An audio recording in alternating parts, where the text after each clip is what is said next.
नमस्कार प्यारे विद्यार्थियों, कैसे हैं आप सभी। विद्यार्थियों की सबसे बड़ी परेशानी ये आती है कि सर स्कूल खुल गए हैं, अब स्कूल का हमारा इतना लंबा समय है और साथ में हमें कोचिंग भी करनी है, यानी स्कूल भी पढ़ना है, कोचिंग भी पढ़ना है। हम मैनेज कैसे करें? मैनेजमेंट में बड़ी प्रॉब्लम आ रही है और मैनेजमेंट में जब प्रॉब्लम आती है तो मैनेजमेंट में तो हमने मास्टरी कर रखी है भाई। मैनेजमेंट कैसे करना है ये हम आपको इस वीडियो में बताने वाले हैं और इसके अलावा बेस्ट टाइम टेबल भी बताने वाले हैं जिसको आप फॉलो करके आप अपना मैनेजमेंट कर सकते हैं स्टडी का।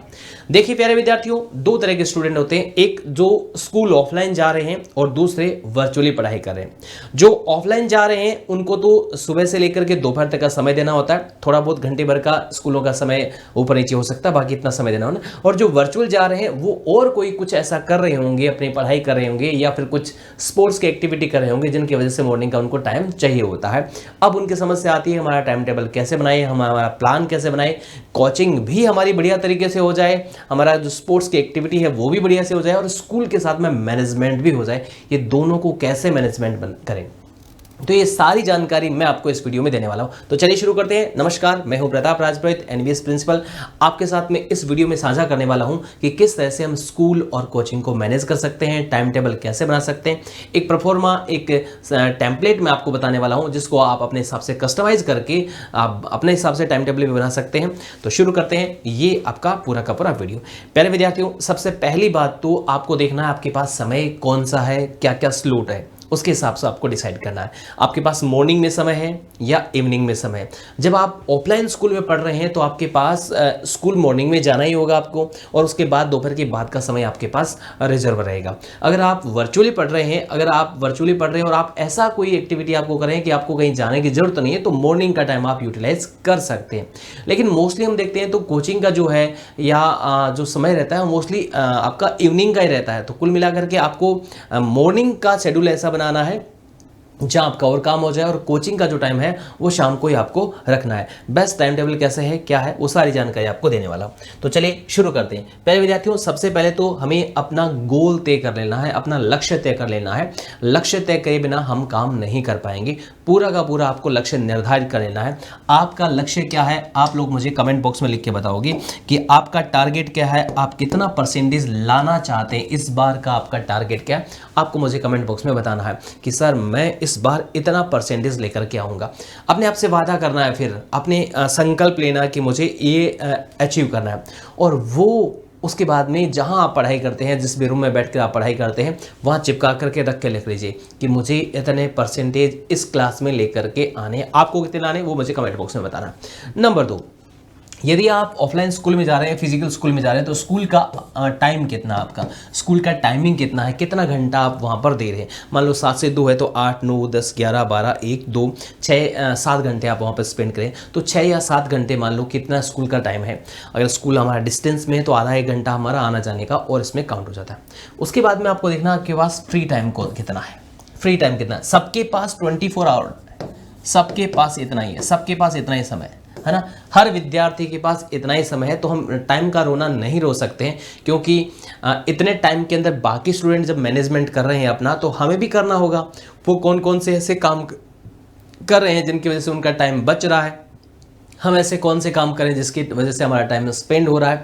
तो हमें एनालिसिस करना होगा कि कौन सा ऐसा टाइम है जो हमारा फ्री होता है जिसको हम इन्वेस्ट नहीं कर रहे हैं, वेस्ट कर रहे हैं। तो वेस्ट किए जाने वाले समय को हमें इन्वेस्ट करना है। बहुत सारे विद्यार्थी ऐसे भी करते हैं कि जितने भी हमारे सोशल मीडिया प्लेटफॉर्म है उसमें हमने टाइमर लगा रखा है, हमें यूज़ करना कि भाई इतनी देर यूज़ करना है। वो भी कौन सी जो हमारे काम की इन्फॉर्मेशन है वो हमें देखने के लिए हमें यूज़ करना है, तो वो भी आपको सेट करना पड़ेगा। और तो फ्री टाइम आपके पास कौन सा है वो आपको देखना पड़ेगा। अब जो फिजिकल स्कूल में जाते हैं उन विद्यार्थियों के पास मॉर्निंग में समय नहीं होता है, तो मॉर्निंग में समय नहीं होता है तो उनको तो स्कूल का काम तो करना ही करना है। उसके बाद में टाइम बचता है कोचिंग का, ऑनलाइन कोचिंग का, जो भी है उनके पास वो टाइम बचता है, उसको मैनेजमेंट करने का टाइम रहता है कि उसको कैसे मैनेज करना है। तो प्यारे विद्यार्थियों, स्कूल अगर आप फिजिकल स्कूल में जा रहे हैं तो अगर वास्तव में फिजिकल स्कूल में आप पढ़ रहे हैं तो उसका पूरा यूटिलाइजेशन लेना है। आपके घर वाले पैसे लगा रहे हैं, उसका सदुपयोग करना है, पूरा मनोयोग के साथ में आपको पढ़ाई करनी है। एक और बात मैं कहूँगा, हमें जो काम जिस समय करना है उस समय एकदम पूर्णतः करना चाहिए। कई बार विद्यार्थी क्या करते हैं, क्लास में बैठे रहते हैं लेकिन मन कहीं और हजारों किलोमीटर की यात्रा कर रहा होता है ऐसा नहीं करना है। अगर क्लास में टीचर पढ़ा रहे हैं तो पूरा कंसंट्रेशन हमारा हो, पूर्ण रूप से एकाग्रचित्त होकर के पढ़ना है कि हमारे दिमाग में वो चीज़ें छप जाए, उसके बाद में सिर्फ रिवीजन करना बाकी रहे। तो पूरा आपको वहाँ पे यूटिलाइज करना, तो वो टाइम आपको पूरा अच्छे से यूज़ करना है, ताकि वो जो स्टडी का जो आपका टाइम है, तो कुछ टॉपिक, कुछ सिलेबस, कुछ सब्जेक्ट ऐसे हो जो आपका वहीं पर हो जाए, तो आपको बेनिफिट मिलेगा, आपको वो टाइम आपको एक्स्ट्रा नहीं देना पड़ेगा। कुछ विद्यार्थी ऐसे हैं जिनका स्कूल जो नहीं जा रहे हैं तो उनके पास तो मॉर्निंग, जो स्कूल नहीं जा रहे हैं उनके पास तो मॉर्निंग में समय रहता है, जो स्कूल जा रहे हैं फिजिकल स्कूल में जा रहे हैं उनके पास मॉर्निंग में तो समय रहेगा नहीं, उनका स्लॉट तो कौन सा, इवनिंग वाला है।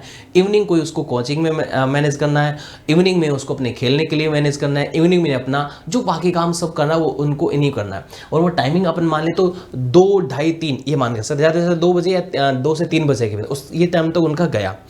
बस 3 से लेके शाम को 10 बजे तक का टाइम उनके पास बचता है, उसको उनको सेट करना है ताकि उनको स्कूल और कोचिंग का मैनेजमेंट उनका बढ़िया से हो जाए। आपको देखो ब्रेक्स भी समय समय पर लेना जरूरी है। जब हम पढ़ाई करने हैं, आपने देखा होगा स्कूल में जब ऑनलाइन क्लास चलती है उसमें भी 10-15 मिनट का गैप रखा जाता है ताकि आप थोड़ा रिफ्रेश हो जाए, जरूरी है। रिफ्रेश नहीं होंगे तो फिर क्या है, क्लास में तो है लेकिन रियल में नहीं है, बैठे हैं फिजिकल रूप से बैठे हैं लेकिन मन हमारा वहाँ पर नहीं। तो मन और शरीर दोनों को एक ही जगह रखने के लिए हमें ब्रेक्स लेना जरूरी है। तो आपको भी समय समय पर थोड़े ब्रेक्स लेना जरूरी है, चाहे आप कोचिंग में पढ़ रहे हैं, चाहे स्कूल में पढ़ रहे हैं, चाहे ऑनलाइन क्लास ले रहे हैं, चाहे ऑफलाइन क्लास ले रहे हैं, आपको ब्रेक्स लेना बहुत जरूरी है। अगला आता है आपका संडे। भाई साहब इसका यूटिलाइजेशन करना पूरा, संडे यानी फंडे होता है, हमें थोड़ा इसका एंजॉय भी करना चाहिए। 6 दिन का जो है वो तरोताज़ा भी होना चाहिए, लेकिन इसका मतलब ये नहीं 24 आवर पूरा का पूरा हम उसमें वेस्ट कर दें, नहीं, उसमें भी हमें कुछ चीज़ों का यूटिलाइज करना। या और कोई हॉलीडे आती है जिसकी हमें रिक्वायर नहीं है लेकिन जो वास्तव में है हॉलीडे, तो उसका यूटिलाइजेशन हमें कर लेना चाहिए। कहीं कोई सब्जेक्ट टॉपिक या कुछ रह गया तो उसका यूटिलाइजेशन हमें इसमें अंदर करना चाहिए।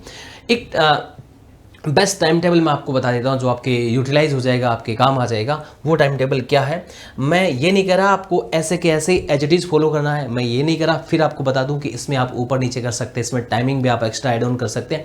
नहीं तो कई महानुभाव ऐसे होते हैं जो आ जाएंगे कमेंट करने कह के, अच्छा ये तो ऐसे तो मशीन बन जाएगा बच्चा। भाई साहब मैं ये नहीं कह रहा, मैं निवेदन कर रहा हूँ आपसे कि आप इसको कस्टमाइज कर सकते हैं। मैं एक दो फुल्ली पैक्ड टाइम टेबल बता रहा हूँ, एकदम पूरा पैक्ड बता रहा हूँ, उसमें आप अपने हिसाब से कस्टमाइज कर सकते हैं। मैं नहीं कह रहा आप रोबोट बन जाइए, मैं नहीं कह रहा आप एज इट इज फॉलो कीजिए, आप कस्टमाइज कर सकते हैं। मैं आपकी हेल्प के लिए टाइम टेबल बता रहा हूं आपको। तो वो टाइम टेबल क्या रहने वाला है, देखिए मंडे टू सैटरडे जो आपका प्लान है वो किस तरह से रहने वाला है। टाइम बात कर रहे हैं, सबसे 6 से 6:30 वेकअप एंड फ्रेशन अप।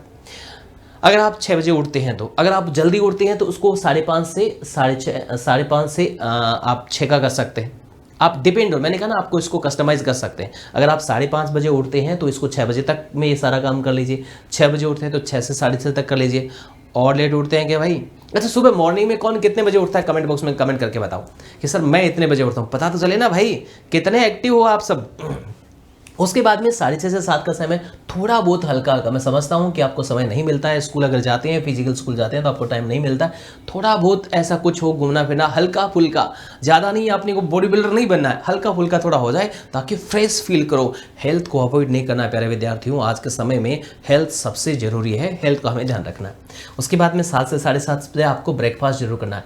बहुत सारे अच्छे बच्चे होते हैं जो सुबह जल्दी जल्दी में खाना नहीं खाते हैं, भूखे पेट स्कूल चले जाते हैं, या कोई और एक्टिविटी होती है, कोई खेलने वाले चले जाते हैं, किसी को भी नहीं जाना है, नाश्ता करके जाना ही जाना है।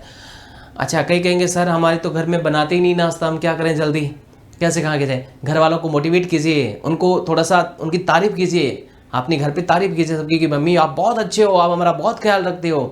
बना के देंगे भाई, आपको नाश्ता बना के देंगे, अच्छे से नाश्ता बना देंगे।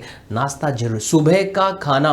देखो क्या होता है, एक स्वस्थ मस्तिष्क की, एक स्वस्थ शरीर की क्या विशेषता है, सुबह एकदम हैवी, दोपहर में कम, शाम को और कम। क्योंकि सुबह अगर हम जो खाते हैं ना वो दोपहर शाम तक कितना एकदम उसको पूरा काम एनर्जी के अंदर हमारा चला जाता है। तो सुबह हैवी आप ले सकते हैं, दोपहर में उससे कम और शाम को और कम हमें खाना चाहिए। हेल्दी रहने के लिए ये डाइट प्लान बहुत अच्छा होता है। तो ब्रेकफास्ट सबको करके जाना। कौन कौन ऐसे स्टूडेंट जो ब्रेकफास्ट करके जाते हैं कमेंट बॉक्स में बताना, जो नहीं करके जाते हैं वो भी बताओ, और अब से आगे से करके जाएंगे, वादा करो मुझसे, बहुत जरूरी है ना। ब्रेकफास्ट बहुत जरूरी है, सुबह ब्रेकफास्ट हमें करना ही चाहिए। उसके बाद में 7:30 से 2 बजे का मैं टाइम मान लेता हूँ, किसी के 7:30 से 1 बजे का मान लेते हैं, किसी के 8 से 2 का, ये कस्टमाइज है। स्कूल आवर्स में थोड़ा बहुत चेंजेस आपके हो सकते हैं, आपके स्कूल का जो टाइमिंग है उसके हिसाब से। तो स्कूल आवर का ये तो आपका स्कूल में चला जाएगा, लेकिन इसमें आपको जो भी जीरो पीरियड मिलता है, मान लो कोई जीरो पीरियड आपको मिल रहा है तो उसका यूटिलाइजेशन करना है, वहाँ पे आपको कोई रिवीजन करना है, कुछ पढ़ना है, तो उसको आपको यूटिलाइजेशन बढ़िया से करना है। 2 से 2:30 उसके बाद में आप लंच बंद करते हैं। ये फिर मैं कह रहा हूँ कस्टमाइज़ कर सकते हैं इसको, 1:30 से 2 हो सकता है, 2:30 से 3 हो सकता है, इसको कस्टमाइज़ करते हैं। 2:30 से 3 रिलैक्स करना है, शॉर्ट नैप लेना है, हल्का सा नींद लेना है, लंबी नहीं लेना, कुंभकर्ण नहीं बन जाना है कि हाँ सर हम तो सो गए थे, आँख खुली शाम को 5 बजे, नहीं। घर वालों को कह के सोइए कि भाई थोड़ा सा नैप ले रहा हूँ, मुझे उठा दीजिए। देखा आपने, छोटा सा जो रिलैक्स लेते हैं ना अपन, थोड़ी सी झप्पी जो कहते हैं इसको लेते हैं, वो पूरा एकदम रिफ्रेश कर देती है अपने को, एकदम तरोताजा कर देती है। उसके बाद में कोई छोटा मोटा आपका होमवर्क है या असाइनमेंट है वो करना है, 3 से 4 का टाइम मिला। फिर आपका स्टार्ट होता है कोचिंग का टाइम की बात करते हैं। अब देखो आप 2 तरह से आप पढ़ाई करते हैं, ऑनलाइन और ऑफलाइन। जैसे आप पढ़ाई कर रहे हैं उसके हिसाब से आपको मैनेज करना है। अब 4 से 5 का जो स्लॉट है, अगर मान लो कि आप जल्दी फ्री हो जाते हैं, असाइनमेंट अगर आपका जिस दिन नहीं है तो 3 से 4 भी उसको यूटिलाइज कर सकते हैं। 4 से 5 आपका स्टडी का सेशन ले सकते हैं। पहले वाला आपकी जो कोचिंग का जो टाइम है, आपका ऑनलाइन या ऑफलाइन कोचिंग का टाइम है, उसको सेशन फर्स्ट एक सब्जेक्ट जो आपका, अगर किसी कोचिंग में आप पढ़ रहे हैं, ऑनलाइन पढ़ रहे हैं, तो उसका टाइम शेड्यूल है, सब्जेक्ट फिक्स है, तो उसके हिसाब से आपको पढ़ना है, तो अपने आप हो जाएगा, आपको मैनेज करने की उसमें आवश्यकता नहीं। फिर आपको 10-15 मिनट का ब्रेक लेना है, फिर दूसरे सब्जेक्ट को लेना है, दूसरे सेशन को लेना है, फिर थोड़ा ब्रेक लेना है, फिर कोई थोड़ा अगर आपको मतलब पॉसिबल हो तो एक्स्ट्रा करिकुलर एक्टिविटीज़ है उसमें भी आप थोड़ा सा कर सकते हैं, अगर मॉर्निंग में आप समय नहीं मिलता है तो। फिर आपको थोड़ा सा ब्रेक लेना है, डिनर लेना है, शाम का खाना थोड़ा जल्दी खाना है। देखो गांव में तो आज भी क्या है, खाना जल्दी खाया जाता है, लेकिन शहरों में जो है शेड्यूल बहुत ही चेंजेस हो गए। लोग शाम को 11-12 बजे तक खाना नहीं खाते, रूटीन इतना ख़राब कर रखा है भाई साहब। जो एक सिस्टम बना हुआ उस सिस्टम को हम तोड़ते हैं, तो इसका मतलब हम हमारे शरीर के साथ में, हमारे बॉडी स्ट्रक्चर के साथ में गलत करते हैं। शाम का खाना जल्दी खाने की आदत डालिए। घर वाले लेट बनाते हैं, उनको कहिए, रिक्वेस्ट कीजिए उनसे, है ना, कि भाई हमारी आदतें आपको सुधारनी चाहिए और हम आपकी आदतें सुधारें, बताओ। हाँ, पेरेंट्स आप है कि हम हैं? कई रिक्वेस्ट की उनसे कि भाई शाम का खाना जल्दी खाने की कोशिश करें और सोने से 2 घंटे पहले तो खा ही लेना चाहिए। तो 7 से 7:30 आप कोशिश कीजिएगा हो जाए। उसके बाद 7:30 से 8:30 का तीसरा सेशन आप ले सकते हैं। अब मान लो कहीं ऑफलाइन में पढ़ रहे हैं तो वहाँ पर तो आपको कंटिन्यूस वो फॉलो करना ही पड़ेगा, जो 3 घंटे या 4 घंटे का जो है उसके हिसाब से बीच में ब्रेक होते हैं वो फॉलो करना ही पड़ेगा। फिर बाकी चीज़ें आपको एडजस्ट, मैंने फिर कहा आपको कि आपको अपने आपका जो शेड्यूल है उसके हिसाब से इसको कस्टमाइज़ करना है। मैं आपको एक टेम्पलेट के रूप में बता रहा हूँ, इसको आपको अपने हिसाब से सेट करना है। 7:30 से 8:30 फिर आप एक सेशन ले सकते हैं, उसके बाद में ब्रेक ले सकते हैं। 8:30 से 9:45 एक सेशन और ले सकते हैं। मैं कह रहा हूँ ये जो 4 घंटे का है, कहीं मान लो आपका 3 घंटे का ही ऑनलाइन क्लासेस है तो 3 घंटे उसको यूटिलाइजेशन करना, आपको 1 घंटे का और यूटिलाइजेशन करना है, और अपना कुछ जो हॉबी है उसका काम कर सकते हैं। मैं नहीं कह रहा कंटिन्यू आप कीजिए। 9:45 से 10:15 प्रिपेयर फॉर नेक्स्ट डे का जरूर प्लान करना है। कल क्या करना है आपको, कौन सी नोटबुक ले जानी है, कौन सी बुक ले जानी है। ऑफलाइन आप स्कूल में पढ़ते हैं तो पहले से आपको अपने बैग में डाल के रख लेना है। अगर आप ऑनलाइन पढ़ते हैं, कहीं नहीं लेके जाना, और कुछ आप करें तो रूटीन नेक्स्ट डे का प्लान करके पहले से रख लेना है। और उसके बाद में 10 बजे आपको सोने चला जाना है। थोड़ा बहुत ऊपर नीचे हो तो 10:30 हो सकते हैं, ज़्यादा लेट ना करें। समय पर सोना बहुत ज़रूरी है। समय पर सोओगे, जल्दी सो जल्दी उठो वाले अगर फॉलो करोगे सिस्टम तो आपके लिए बहुत फायदेमंद रहने वाला है। अगर ऐसा करके आप करोगे तो निश्चित रूप से आपका सारा मैनेजमेंट हो जाएगा, कहीं कोई दिक्कत नहीं आएगी। तो स्कूल का टाइम और कोचिंग का टाइम दोनों को बैलेंस करना जरूरी है। दोनों में जरा भी इनबैलेंस होता है तो फिर आप बड़े परेशान हो जाते हो। ठीक है, तो प्यारे विद्यार्थियों, आपने अपना लक्ष्य तय कर लिया होगा। स्कूल आवर भी आपको पता है, फ्री टाइम निकालिए। कौन सा फ्री टाइम है, एक दिन आप 24 आवर का एनालिसिस कीजिएगा, आपको पता चलेगा ये मेरा फ्री टाइम है। उस फ्री टाइम को यूटिलाइज करने की कोशिश कीजिएगा। निश्चित रूप से आपका टाइम जो है बहुत कीमती है, उसकी कदर कीजिएगा, अपनी पढ़ाई कीजिएगा, आपको सफलता निश्चित रूप से मिल ही जाएगी। उम्मीद करता हूँ आपको पूरी जानकारी मिल गई होगी। ये वीडियो देखने के लिए और इस चैनल को ज्वाइन करने के लिए आप सभी का बहुत बहुत आभार। Thank you so much.